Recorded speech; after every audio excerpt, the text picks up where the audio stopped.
আম্মু যদি পারমিশন দেয় তাহলে কি তুমি শাকিব খানের সাথে সিনেমা করবা? হ্যাঁ করব। পহেলা বৈশাখে নিজের হাতে বয়ফ্রেন্ডের জন্য বিরিয়ানি রান্না করে বাটি ভরে নিয়ে গেলেন মিস চকলেট। এরকম একটা মেয়ে যদি আমার ব্যাটার বউ হতো।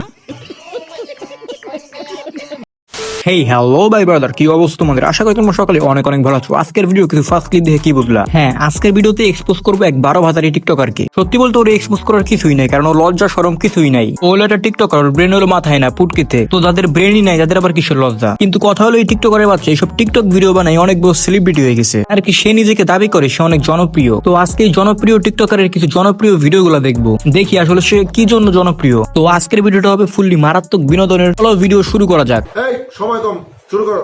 আম্মু যদি পারমিশন দেয় তাহলে কি তুমি শাকিব খানের সাথে সিনেমা করবা? হ্যাঁ করব। করবা? মানে কি বলবো, যাই হোক। রুকো যারা, সবার করো। আমার মনে হয়েছে, আমার যা মনে হয়েছে, আমাকে সবাই যেহেতু চিনে তো এটাকেই তো অবশ্যই ফেমাস বলে। বলেন কি? হ্যাঁ, সবই তো শুনলো ওর কথাবার্তা। ওর কথাবার্তা শুনে কি মনে হচ্ছে? ওর ব্রেন কি আসলেই মাথায়? আর ভাবা যায় ওর মতো এক টিকটকার এই শোতে ইনভাইট করে। আর ভাই প্রশ্নগুলো কি চমৎকার, মানে ও শাকিব খানের সাথে কাজ করতে চায়। মানে ভাই তোরা বাক স্বাধীনতা পাইছিস ভালো কথা, তাই বলে যা ইচ্ছা তাই কবি, মুখে যা আসবে তাই বলবি। মানে ওই যে বলে না, কোথায় রাজরানী আর কোথায় চোত মারানি, ওর সাথে এই প্রশ্ন করা যায় কোথায় টিকটকার আর কোথায় শাকিব খান।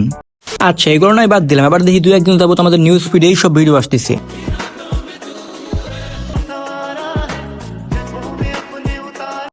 মাথা নষ্ট। আরে ভাই শুধু কি মাথা নষ্ট নাকি, ওদের ব্রেন হলো পুটকিতে, বললাম না আগেই। মানে এই যে কয়েকদিন যাবত আবার নতুন নতুন নাটক শুরু করছে, নতুন নতুন ভন্ডামি প্রেম শুরু করছে। খুব শীঘ্রই আবার আগেরটার সাথে কট খাবে।